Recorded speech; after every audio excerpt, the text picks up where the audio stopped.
तो मैंने आपको फर्स्ट क्लास में बताया था the sale of goods act. ठीक है, सेल ऑफ गुड्स एक्ट में मैंने आपको फर्स्ट क्लास में सेल का डेफिनेशन बताया था। सेल ऑफ गुड्स एक्ट अगर हम पढ़ रहे हैं तो उसमें सेल का डेफिनेशन क्या है और गुड्स का डेफिनेशन क्या है। तो जब मैंने आपको सेल का डेफिनेशन बताया था, मैंने आपको उसमें यह बताया था कि सेल कब होती है, when the seller transfers the property in goods to the buyer at a price, है ना। ये आपका सेल का डेफिनेशन होता है। तो इसमें सबसे इंपॉर्टेंट क्या था, इसमें सबसे इंपॉर्टेंट था ट्रांसफर इन प्रॉपर्टी जानना, कि जब सेलर बायर को ट्रांसफर करता है द प्रॉपर्टी इन गुड्स, और प्रॉपर्टी का मतलब क्या होता है, ओनरशिप। ओनरशिप होता है प्रॉपर्टी का मतलब। ठीक है, सो आज की क्लास में हम लोग पढ़ रहे हैं rules regarding transfer of property in goods, कि भाई ओनरशिप गुड्स में कब ट्रांसफर होती है, उसके क्या रूल्स हैं, दैट वी आर स्टडिंग। तो हमने फर्स्ट क्लास में क्या पढ़ा था, सेल का डेफिनेशन पढ़ा था, फिर हमने गुड्स का डेफिनेशन पढ़ा था, फिर हमने कंडीशन एंड वारंटीज का डिफरेंस पढ़ा था। इस क्लास में we are studying transfer of property in goods. तो प्रॉपर्टी का मतलब होता है ओनरशिप। सेल कब होती है, when the seller transfers the property in goods. Property का मतलब ओनरशिप, जब वो ट्रांसफर करता है ownership in goods to the buyer for a price. ठीक है, तब आपकी सेल मानी जाती है कि हो गई है। तो ये प्रॉपर्टी क्यों इंपॉर्टेंट है जानना, कि कब हुई है transfer of property in goods. क्यों, मैंने क्या बताया था इसमें आपको, सेल और एग्रीमेंट टू सेल में क्या डिफरेंस होता है। Anyone who can tell difference between sale and agreement to sale. मैंने बताया था आपको, फर्स्ट क्लास में ही बताया था। and agreement to sell. Anyone who can tell the difference? Agreement to sale future के लिए होता है। सेल का मतलब होता है कि मतलब बेच दिया, अब जो बायर है वो ऑनर हो गया। लेकिन एग्रीमेंट टू सेल में मतलब कॉन्ट्रैक्ट बनाया जाता है कि मतलब लेगा, लेकिन बायर जो है वो उसके पास ऑनरशिप नहीं आती। Yes, very good. तो मतलब सेल में क्या है, अगर सेल हुई है मतलब सेल तभी हो पाएगी जब बायर के पास ओनरशिप चली गई है। सेल का डेफिनेशन क्या था, when seller transfers the ownership in goods to the buyer for a price. तो भले ही पेमेंट मिली ना मिली हो, गुड्स बायर को गया ना गया हो, बट अगर सेल का कॉन्ट्रैक्ट हो गया तो मतलब ओनर अब बायर हो चुका है। बट एग्रीमेंट टू सेल में क्या होता है कि कुछ कंडीशन पे अगर सेल है, कोई कंडीशन है कि अगर बायर बोलता है, सेलर बोलता है कि मैं अपने पार्टनर से पूछ लेता हूँ बेचने से पहले, अगर वो हाँ बोलेगा तब मैं बेचूंगा, तो ये क्या है, ये एग्रीमेंट टू सेल है। यहाँ पे कंडीशनल सेल है, अगर वो हाँ बोलेगा उसके अप्रूवल के बाद ही आप बेच पाओगे। तो अभी तक ओनरशिप पास नहीं हुई है। ठीक है, या फिर बायर को अगर कुछ वेट करना है, मतलब उसको नाप तौल के तब बेचना है, उसको कुछ कंडीशन करनी है, या कुछ टाइम बाद बेच रहा है, 2 महीने बाद बेच रहा है, अभी उसके पास गुड्स है भी नहीं। ठीक है, तो अभी यहाँ पे सेल नहीं हुआ। अगर वो अभी 2 महीने उसको लगेंगे गुड्स बनाने में, तो यहाँ पे अभी सेल नहीं हुआ है, क्योंकि गुड्स तो एग्जिस्टिंग ही नहीं है। ठीक है, तो जो चीज़ एग्जिस्टिंग नहीं है उसका कोई ओनर कैसे हो सकता है। ठीक है, तो ये आपका एग्रीमेंट टू सेल है। बात समझ में आ रही है, एग्रीमेंट टू सेल में ओनरशिप अभी ट्रांसफर नहीं हुई, ओनरशिप सेलर के पास ही है। तो अब इसमें हम लोग रूल्स जानते हैं कि क्यों ये जानना ज़रूरी है कि भाई ट्रांसफ़र इन प्रॉपर्टी कब हुई, ये चीज़ जानना क्यों ज़रूरी है। The time at which the property passes from the seller to the buyer. Property का मतलब ओनरशिप है, तो ये जानना क्यों ज़रूरी है। Time at which property passes from seller to buyer, ये चीज़ जानना क्यों ज़रूरी है, मैं ये आपसे पूछ रहा हूँ। तो इसमें मैंने आपको बताया था कि risk prima facie passes with the property. ठीक है, तो रिस्क प्राइमा फेसाई मतलब on the face of it, prima facie passes with the property, मतलब जो ओनर है उसी का रिस्क माना जाएगा, जो ओनर है उसी का रिस्क माना जाएगा। तो risk passes with the property. अगर सेल हो गया है तो ओनर कौन बन गया, बायर बन गया। तो अगर बायर ओनर बन गया और गुड्स भले ही सेलर के पास है, और गुड्स को अगर कुछ भी डिस्ट्रक्शन होती है तो लॉस किसका होगा, बायर का होगा। अगर एग्रीमेंट टू सेल हुआ है और गुड्स बायर के पास हैं, और एग्रीमेंट टू सेल होने के बाद गुड्स बायर के पास है, बायर ने ले लिया गुड्स, और फिर गुड्स को अर्थक्वेक आता है और गुड्स सारे खराब हो जाते हैं, तो बताओ इसमें लॉस किसका है? सेलर का। सेलर का, क्योंकि अभी भी ओनर सेलर है, ट्रांसफर इन प्रॉपर्टी नहीं हुई है। गुड्स कहाँ है, प्राइस की पेमेंट आई है कि नहीं, उससे मतलब नहीं, हम ये देखते हैं कि सेल हुआ है कि नहीं हुआ। सेल होने का मतलब है कि ओनरशिप ट्रांसफ़र हो चुकी है, एग्रीमेंट टू सेल का मतलब है कि ओनरशिप ट्रांसफ़र नहीं हुई है। ठीक है, तो पहला रीज़न क्या है कि risk prima facie passes with the property, risk किसका हुआ वो जानना होता है। एक्शन अगेंस्ट थर्ड पार्टी, दूसरा रीज़न कि क्यों, किस टाइम पे रिस्क पास हुआ वो क्यों जानना है। एक्शन अगेंस्ट थर्ड पार्टी, इसका मतलब क्या हो गया?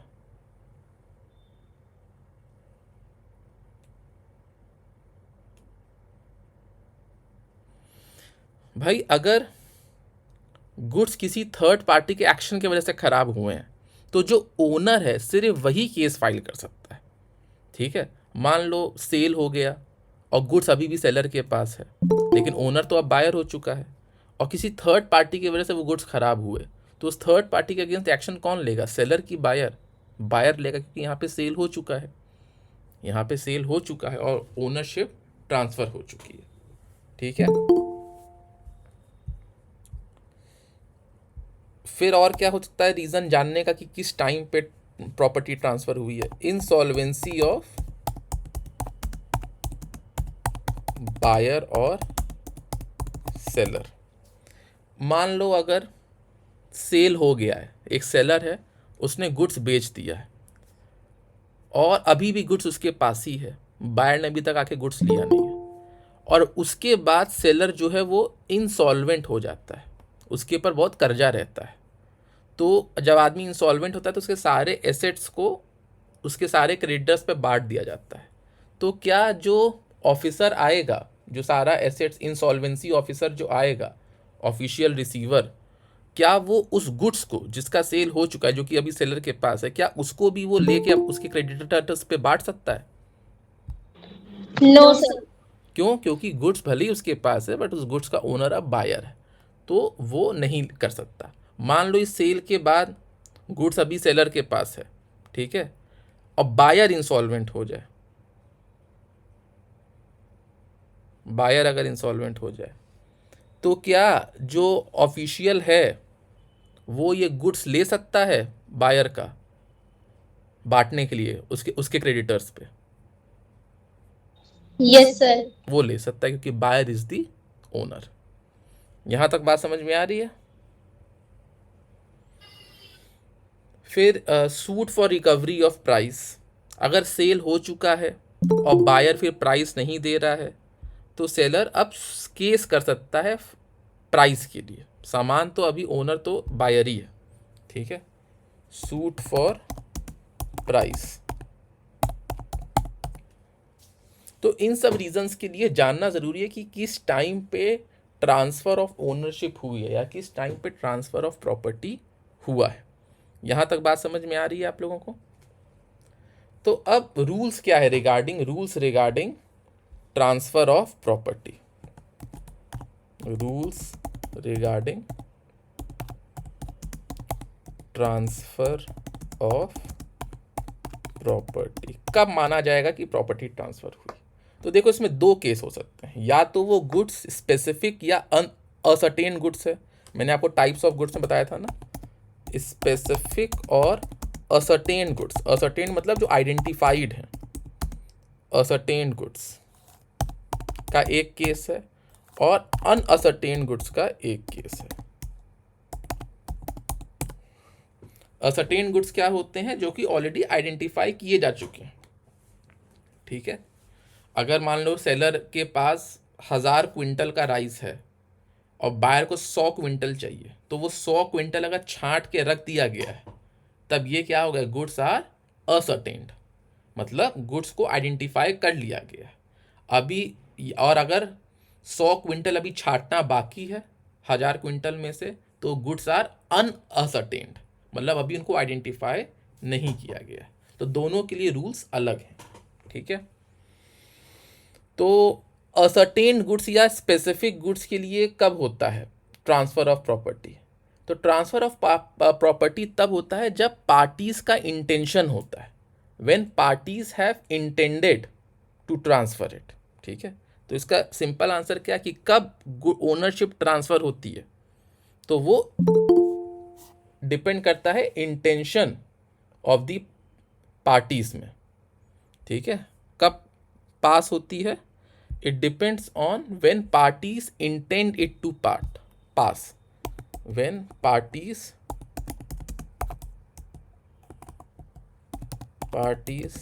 Intend it to pass. और अब पार्टीज का कैसे पता चलेगा कि उनका इंटेंशन क्या था, कि कब ट्रांसफर ऑफ ओनरशिप होनी है? वो पता चलेगा टर्म्स ऑफ द कॉन्ट्रैक्ट से, टर्म्स ऑफ द कॉन्ट्रैक्ट से, कंडक्ट ऑफ द पार्टीज से, कंडक्ट ऑफ द पार्टीज से, और सर्कमस्टेंसेस ऑफ द केस से। ये हर केस का अलग हो सकता है, सर्कमस्टेंसेस ऑफ द केस से। ठीक है,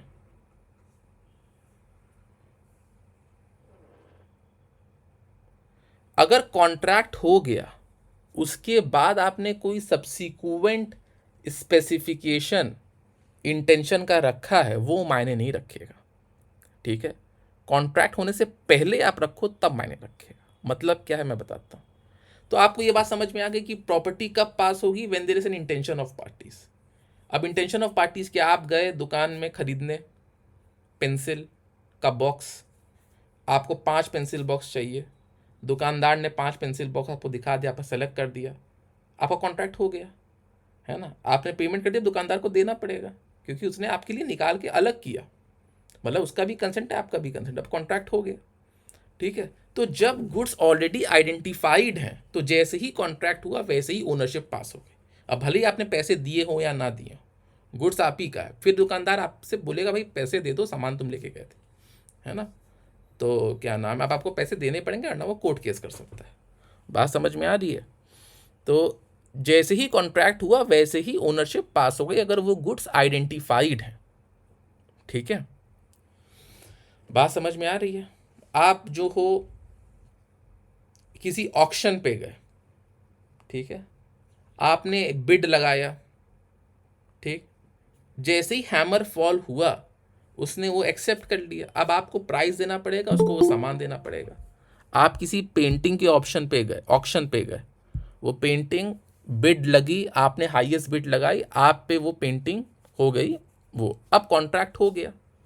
अब जब कॉन्ट्रैक्ट हो गया, आपने चेक दिया, फिर सेलर ने एक अलग से आपसे कराया कि भाई ये प्रॉपर्टी ओनरशिप तब तक पास नहीं होगी जब तक आपका चेक क्लियर ना हो जाए, चेक क्लियर ना हो जाए। तो उसने साइन कर दिया और फिर चेक डिसऑनर हो गया। तो आप बताइए क्या ओनरशिप पास हो चुकी है कि नहीं? No sir. देखिए, मैंने आपको एक चीज़ बताई थी, शायद बहुत धीरे से बताई थी, आप सुने नहीं होंगे। कोई कॉन्ट्रैक्ट होने के बाद कोई अगर सब्सिक्वेंट स्पेसिफिकेशन ऑफ इंटेंशन है, उसकी कोई वैलिडिटी नहीं है। यहाँ पे कॉन्ट्रैक्ट ऐसे ही हैमर गिरा, वो कॉन्ट्रैक्ट हो गया। या तो ये बात वो बिडिंग से पहले ही बता देता कि जब तक चेक क्लियर नहीं होगा तब तक ओनरशिप पास नहीं होगी। उसने बताया कब? जब कॉन्ट्रैक्ट हो चुका था। तो जैसे ही वो हैमर गिरा, बिड फाइनल बिड हो गई, तो ओनरशिप पास हो चुकी है। अब वो अलग से अगर अब करवाता है कि भैया जब तक आपका चेक क्लियर नहीं हो जाएगा तब तक हम ओनरशिप नहीं मानेंगे, उसके ये लिखवाने से कुछ नहीं होता, ओनरशिप तो पास हो चुकी है। ये उसको बिडिंग करवाने से पहले बोल देना था कि अगर जब तक बिडिंग तो है ही है, जब तक चेक क्लियर नहीं हो जाता तब तक ओनरशिप पास नहीं होगी। उसने ये बात बिडिंग के बाद बोली। तो जैसे ही फाइनल हैमर फाइनल बिड पे हुआ, कॉन्ट्रैक्ट हो चुका है, ओनरशिप पास हो चुकी है। ठीक है, अब वो अपना पेंटिंग तो वापस नहीं ले सकता क्योंकि चेक बाउंस हुआ है, पेंटिंग तो बायर की रहेगी, ओनर तो बायर है। चेक बाउंस हो चुका है तो वो प्राइस के लिए बस रिकवरी कर सकता है। बात समझ में आई? Yes sir. ठीक है। तो कैसे पता चलेगा कि इंटेंशन पार्टीज की है कि नहीं? तो अगर goods are in deliverable state तो मतलब इंटेंशन है। ठीक है, कॉन्ट्रैक्ट उसी समय पास हो गया। एक आदमी गया, मैं अब आपसे एक सवाल पूछता हूँ। एक आदमी गया, उसको एलजी का कंप्यूटर चाहिए था। ठीक है, उसने एलजी का कंप्यूटर सेलेक्ट कर लिया, मेरे को यही वाला कंप्यूटर चाहिए। उसने पेमेंट दे दिया, बोला कल मेरा आदमी आएगा, वो लेके जाएगा। ठीक है, या फिर कल मैं आके उसने सेलेक्ट कर लिया, उसने बोल दिया कि मैं खरीद रहा हूँ, कॉन्ट्रैक्ट हो गया ओरल। और वो बोला कि कल मेरा आदमी लेने आएगा और मैं आपको पेमेंट भी दे दूंगा, या उसने उस समय पेमेंट दे दिया। ठीक है, मैं आपको बोल रहा हूँ कि वो आदमी गया एलजी का कंप्यूटर खरीदने सेलर के पास। उसके पास ढेर सारे एलजी के कंप्यूटर थे, उसने अपना एलजी का कंप्यूटर सेलेक्ट कर दिया। बोला ये मेरे को चाहिए, ये लो 30,000 रुपये, 30,000 का ये कंप्यूटर है, तुम मेरे को कल मेरा आदमी आएगा उसको दे देना। अब क्या हुआ, अगले दिन सुबह ही दुकान में आग लग गई और सारे एलजी के कंप्यूटर खराब हो गए। अब ये लॉस किसका है, सेलर का है कि बायर का है? बायर का। बायर का। तो ये लॉस बायर का है। क्यों? क्योंकि goods were in the deliverable state. ठीक है, तो ओनरशिप तो कल ही पास हो गई थी, भले ही डिलीवरी हुई हो या ना हुई हो। तो क्या बायर अपने पैसे ले पाएगा? नो, नहीं ले पाएगा। नहीं ले पाएगा। ठीक है, यहां तक बात समझ में आ गई। अब अगर where the goods have to be put into a deliverable state.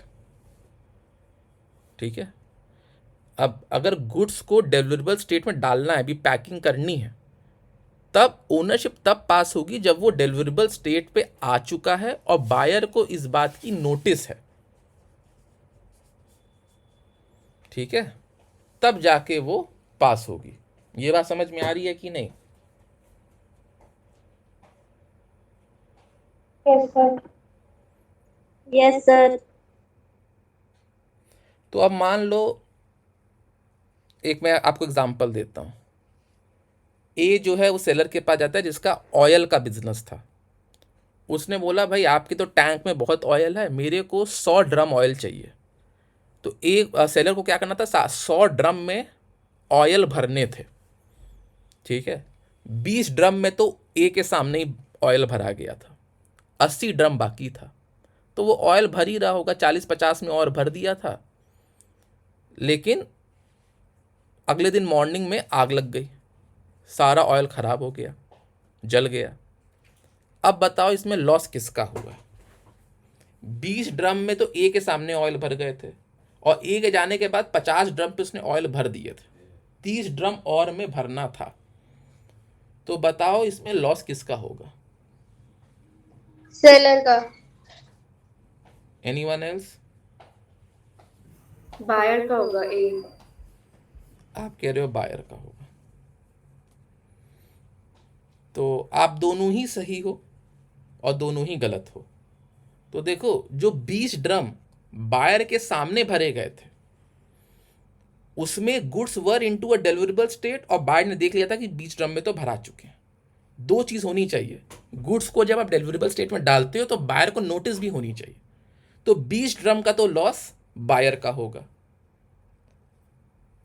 बाकी के जो 50 ड्रम में भरा था सेलर ने, वो बायर को तो बताया नहीं था ना उसने कि मैंने 50 ड्रम पे भर दिया, क्योंकि रात भर भरा रहा था, क्योंकि 20 ड्रम के बाद बायर निकल गया था वहां से। अब जो 50 ड्रम में भरा था वो तो बायर को उसकी नोटिस नहीं थी। तो मतलब goods were not into a deliverable state.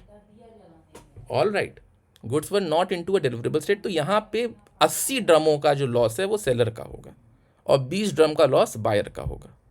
All right,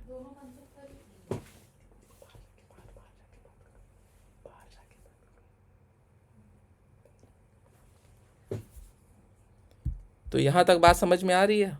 तो 20 ड्रम का जो लॉस है वो आपका बायर का होगा, और 80 ड्रम का लॉस जो है वो आपका सेलर का होगा। All right, sir. ठीक है। तो ये बात समझ में आ रही है कि नहीं? तो when the goods have to be put into the deliverable state, तो उसका नोटिस भी बायर को होना चाहिए। जब वो गुड्स डिलीवरेबल स्टेट में आ चुके हैं और बायर को नोटिस हो चुका है, तब ओनरशिप ट्रांसफर होती है। तो इस वाले केस में सिर्फ 20 ड्रम्स ऐसे थे जिसका डिलीवरेबल स्टेट में आ चुका था और बायर को नोटिस थी इस बात की।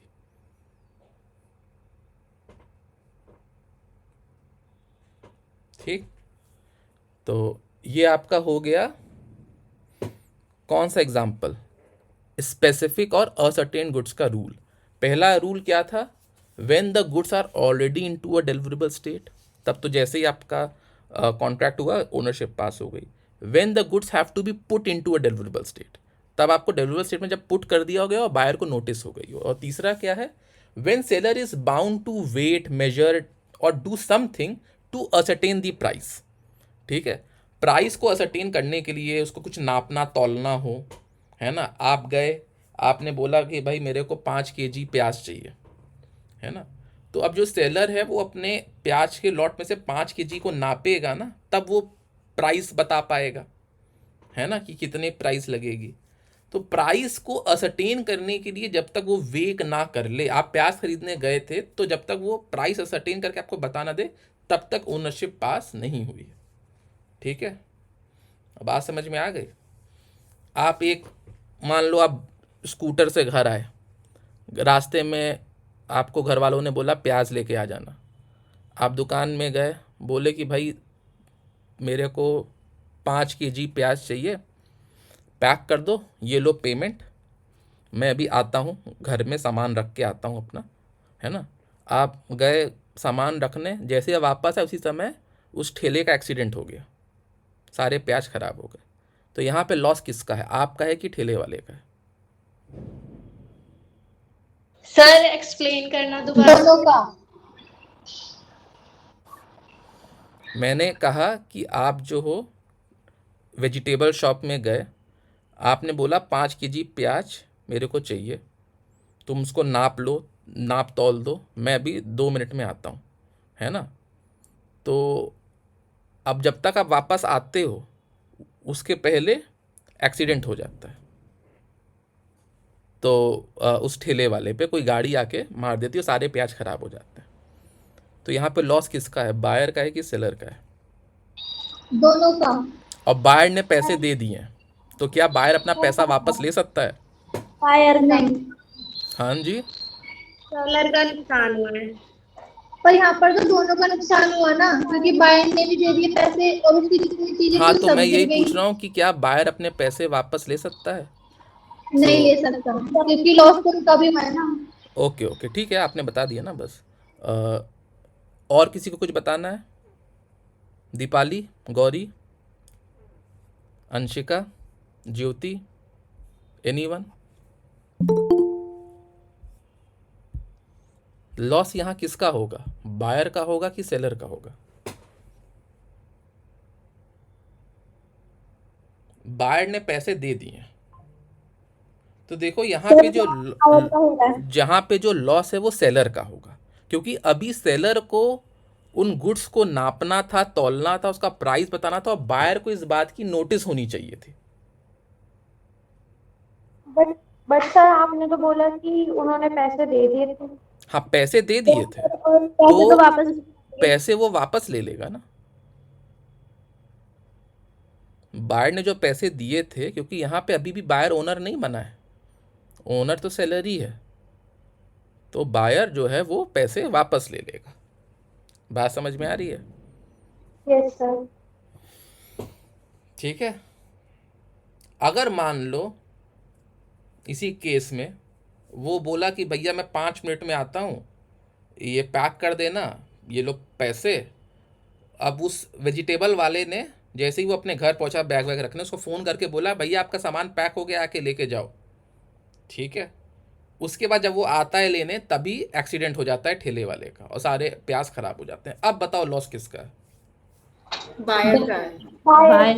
अब लॉस बायर का होगा, क्योंकि अब उसको goods were into a deliverable state, seller को जो भी प्राइस के लिए जो भी वे करना था या मेजर करना था या कुछ भी करना था प्राइस असरटेन करने के लिए, वो सब उसने कर दिया था और उसने बायर को बता भी दिया था। ठीक है, यहाँ तक बात समझ में आ गई। तो ये आपका सारे सिचुएशंस हो गए स्पेसिफिक और असर्टेन गुड्स के। एक और है when there is sale on approval basis. Sale on approval basis, कभी कभार होता है क्या है ना कि सेलर सामान बायर को दे देता है घर ले जाने के लिए, 5-6 सामान दे देता है कि मैं उनमें से एक अप्रूव करके दूंगा, है ना। तो जब तक वो अप्रूवल ना हो जाए तब तक ओनरशिप बायर के पास नहीं आई है। मान लो आपको सेलर ने 6-7 कपड़े दे दिए कि आप ट्राई करके फिर फाइनल अप्रूवल दे देना, है ना। साड़ियों का दे दी, 5-6 साड़ियाँ दे दी कि जो भी आपके वाइफ को पसंद में आए आप उसका पेमेंट दे देना मेरे को।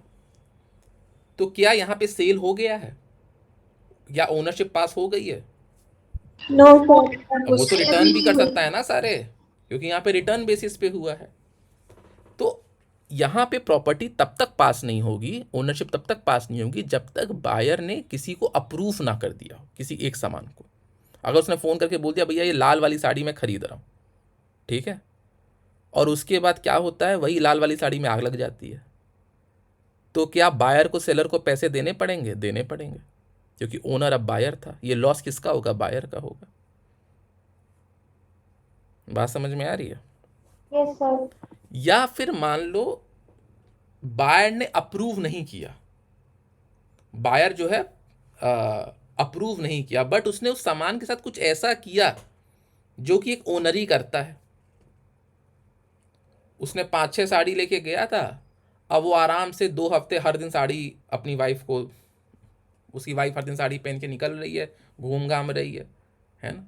अब ये क्या होगा? बदल बदल के, मतलब आपने साड़ी खरीद ली, आपको बस देखने के लिए दिया गया था और या ट्राई करने के लिए दिया गया था, हर दिन डेली यूज की तरह पहन के फंक्शन में जाने के लिए नहीं दिया था।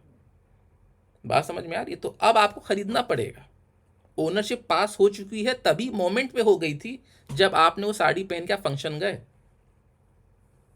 मतलब अब आपको खरीदना पड़ेगा। बात समझ में आई? तो बायर अगर उस सामान के साथ जो अप्रूवल बेसिस पे लाया उसके साथ कुछ ऐसा एक्ट करता है जो कि एक ओनर करता, तब मतलब ओनरशिप पास हो चुकी है, अब बायर को प्राइस पे करना पड़ेगा, ठीक है। या फिर बायर मान लो 5 साड़ी लेके आए और उसको रखा रहे, सेलर मांग रहा है भाई साड़ी दे दो, साड़ी दे दो, साड़ी दे दो, बोल रहा है कि भाई अभी तो भी ओनर तो तुम ही हो, है ना। तो बताओ ऐसे ओनरशिप कब पास होगी? सर जो टाइम उन्होंने दिया था उससे ज्यादा उन्होंने रखी तो फिर उसके तो बाद पास हो जाएगी। और अगर कोई टाइम ना दिया हो तो एक रीजनेबल टाइम, भाई तुम 2 साल तक साड़ी रखे हुए हो अपने पास, तो अब तो भैया वो अब ओनरशिप पास हो चुकी है जैसे ही वो रीजनेबल टाइम खत्म हुआ, ठीक है। तो अब मैंने क्या बताया आपको? Rules regarding transfer of property, ownership कब पास होती है। तो उसके लिए 2 गुड्स हैं, एक असर्टेन गुड्स जहां पे गुड्स आइडेंटिफाइड हैं और एक अनअसर्टेन गुड्स जहां पे गुड्स आइडेंटिफाइड नहीं है। दोनों के लिए रूल थोड़े अलग हैं। तो अब पहले हम स्पेसिफिक या असर्टेन गुड्स में क्या क्या पढ़े। हम पढ़े कि भाई तब पास होती है व्हेन द पार्टीज इंटेंड, और पार्टीज कब इंटेंड करते हैं ये डिपेंड करता है कंडक्ट ऑफ द पार्टी से। जैसे ये अप्रूवल बेसिस पे कैसे डिपेंड किया? कंडक्ट ऑफ द पार्टी से। उन्होंने भाई इसमें ना टर्म्स ऑफ कॉन्ट्रैक्ट था ना सर्कमस्टेंसेस ऑफ द केस था। सर्कमस्टेंसेस ऑफ द केस और कंडक्ट ऑफ द पार्टी से हमने बता दिया कि भाई 1 साल से वो सामान रखा हुआ है तो मतलब ओनरशिप पास हो चुकी है ना। तो इसीलिए कब ओनरशिप ट्रांसफर हुई है इन 3 चीज़ पे डिपेंड करता है, terms of the contract, conduct of the party and circumstances of the case. अब हम आते हैं स्पेसिफिक गुड्स और असर्टेन गुड्स पे जो हमने अभी पढ़ा, उसमें क्या क्या रूल्स हैं। तो सबसे पहला, अगर goods are in deliverable states, पहला हमने क्या पढ़ा? Goods are in deliverable state. इसमें हमें क्या करना है? Goods are already in the deliverable state, goods आपका डिलीवरेबल स्टेट पर है, तो जैसे ही गुड्स आपने कॉन्ट्रैक्ट किया ओनरशिप पास हो गई। दूसरा क्या है? Goods have to be put into, goods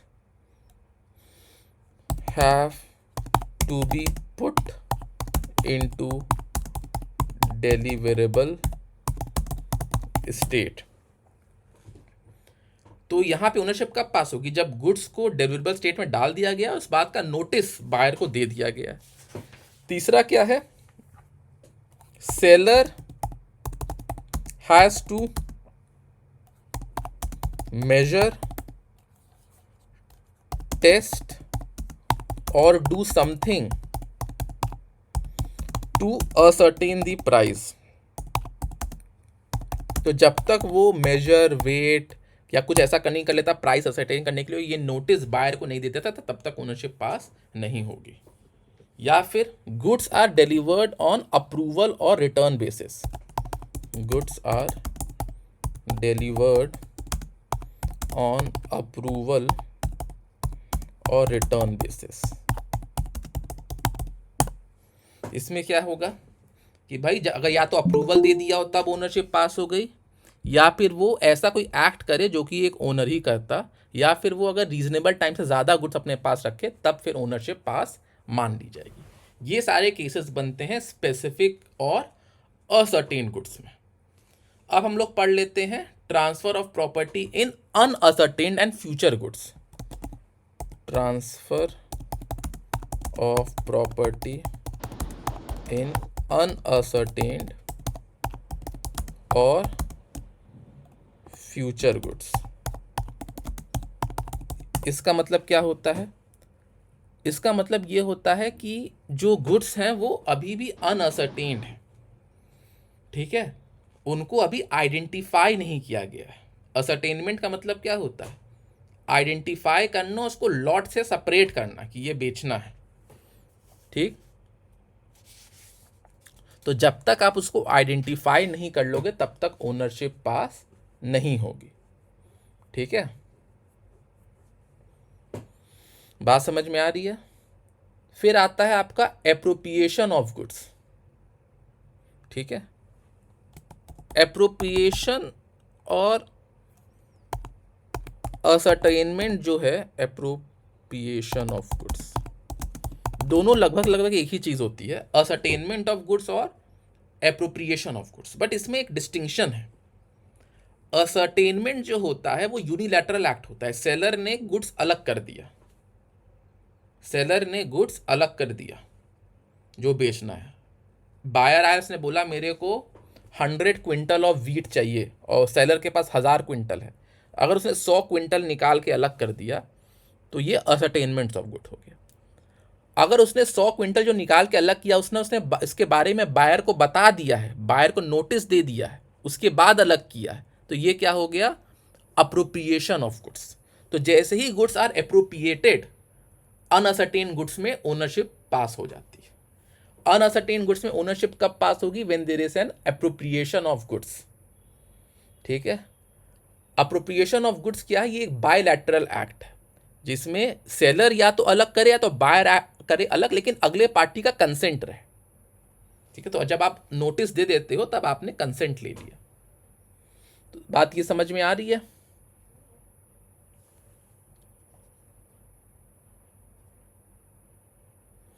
तो जब तक अगर आपने कोई अनअसर्टेन गुड्स का खरीदने की बात करी है तो ये सेल नहीं है, ये सिर्फ एग्रीमेंट टू सेल है।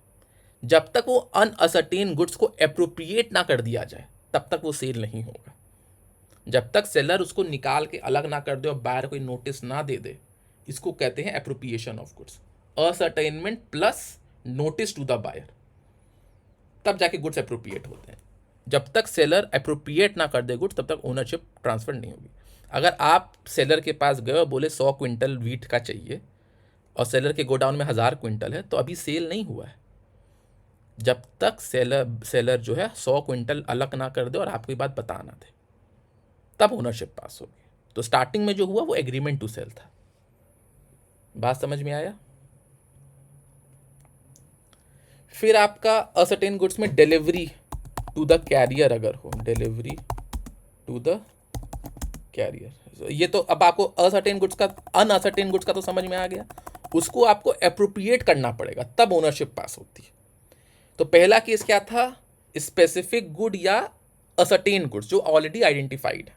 दूसरा केस क्या था? अनअसर्टेन गुड्स जिनको आपको आइडेंटिफाई करना पड़ेगा, वो बात की नोटिस बायर को देनी पड़ेगी। और तीसरा क्या है? अगर आपने डिलीवरी कैरियर को दिया है, डिलीवरी टू कैरियर, आप पानीपत से ब्लैंकेट मंगा रहे हो और आपने बोला कि भाई कैरियर को दे देना, आपने उसने ट्रांसपोर्ट में बैठा दिया और ट्रांसपोर्ट में लॉस हो जाए, ट्रांसपोर्ट में एक्सीडेंट हो जाए, वो लॉस किसका होगा? बायर का कि सेलर का? बायर का। बायर का होगा। बायर का लॉस होगा जैसे ही सेलर ने उसको डिलीवरेबल स्टेट में डाल दिया, goods are identified, deliverable state पर हैं, एप्रोप्रिएटेड हैं, फिर कैरियर को उसने दे दिया, तो भाई कैरियर तो इंडिपेंडेंट है, अब सेलर की ड्यूटी खत्म, अब ओनरशिप तो बायर की है। लेकिन अगर सेलर ने कैरियर को बोल रखा है कि भाई जब तक उससे पेमेंट ना ले लेना तब तक ये गुड्स मेरा है, अगर उसने राइट टू डिस्पोजल अपने लिए रिजर्व करके रखा है, इफ सेलर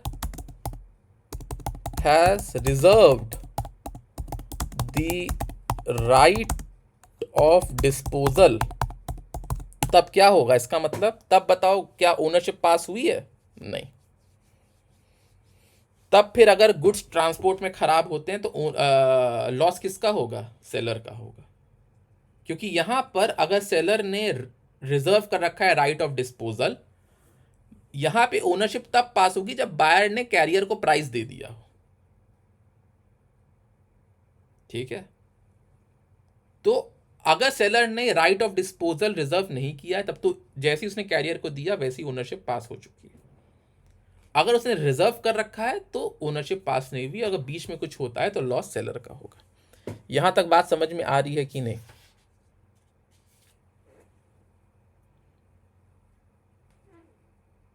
यस या नो तो बोलो। ओके,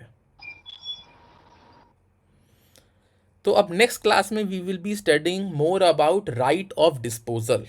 राइट ऑफ डिस्पोजल क्या है ये हम लोग नेक्स्ट क्लास में पढ़ेंगे। ये आपका सेक्शन 25 पर है बेस्ड। ऑल राइट, ओके, यहाँ तक बात समझ में आ रही है आप लोगों को?